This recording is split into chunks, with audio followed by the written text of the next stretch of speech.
Bismillahirrahmanirrahim. Assalamualaikum warahmatullahi wabarakatuh. Selamat pagi anak-anak ibu semuanya. Bagaimana kabarnya hari ini? Alhamdulillah kalau semuanya sehat ya. Oke baiklah anak ibu semuanya, sebelum kita memulai pembelajaran pada pagi hari ini, kita terlebih dahulu berdoa kepada Allah Subhanahu wa taala agar kita senantiasa diberikan kesehatan, kemudian diberikan keberkahan terhadap apa yang akan kita pelajari nantinya. Untuk itu, marilah kita berdoa. Berdoa dimulai. A'udzu billahi minasyaitonir rajim. Bismillahirrahmanirrahim. Raditu billahi rabba wa bil islami dina wa bi Muhammadin nabiyyan wa rasula. Rabbi zidni ilman warzuqni fahman. Walhamdulillahi rabbil alamin.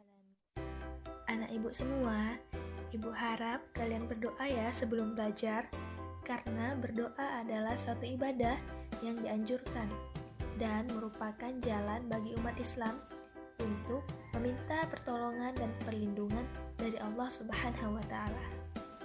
Oke semuanya? Nah, pagi yang cerah ini sudah siap belajar dengan Ibu Hardianti pagi ini? Siap, Bu Guru.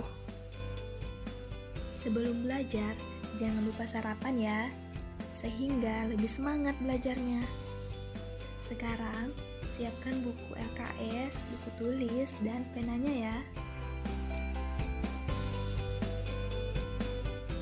Oke, Ibu absen dulu ya. Adit? Hadir, Bu.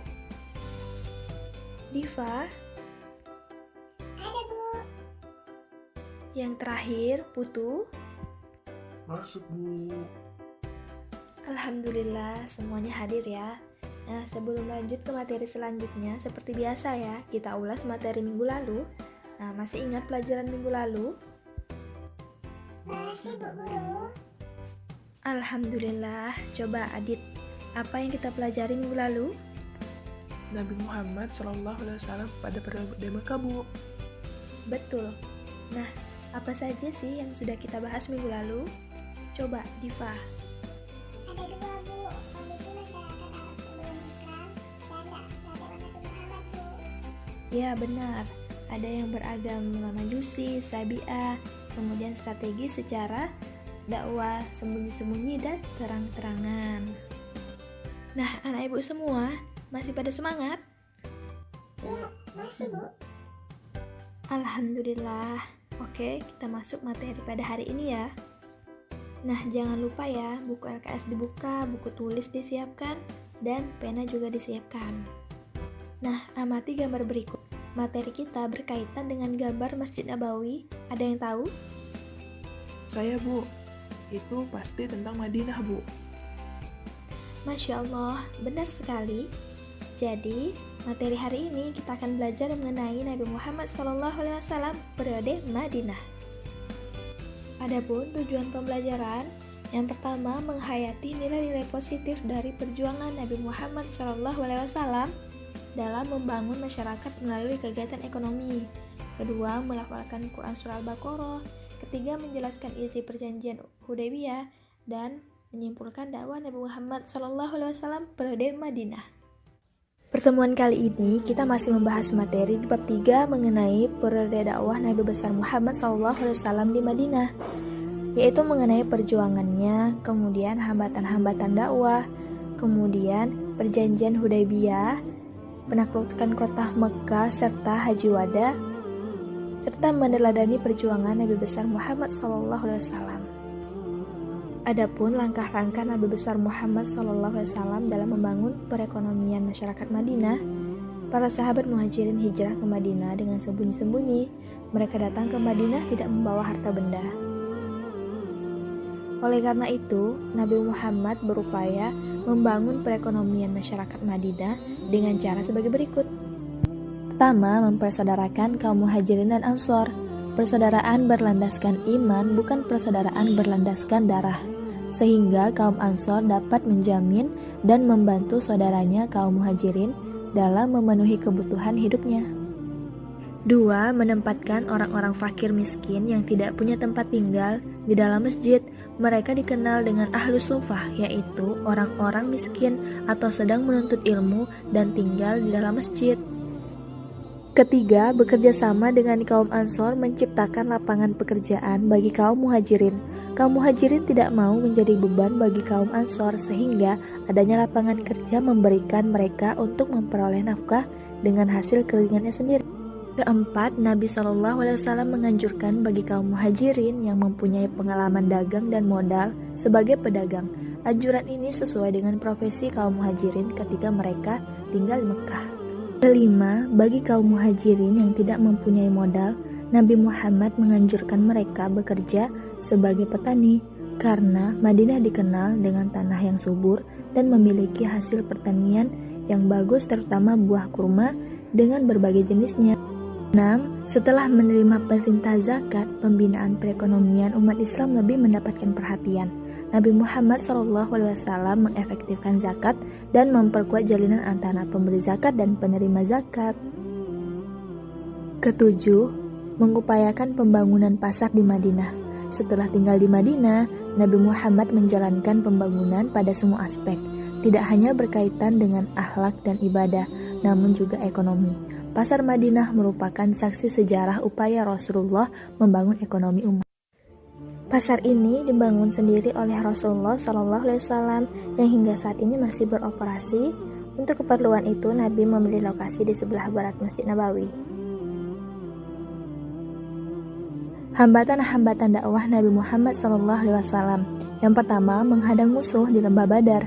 Kedua, bertahan di Bukit Uhud. Yang ketiga, membuat kandak untuk menghadang pasukan Ahzab. Ketiga, mengadili Bani Quraisy. 4. Perang Hunain dan Perang Tabuk. Perlu kita ketahui, Perang Tabuk adalah perang terakhir Rasulullah SAW.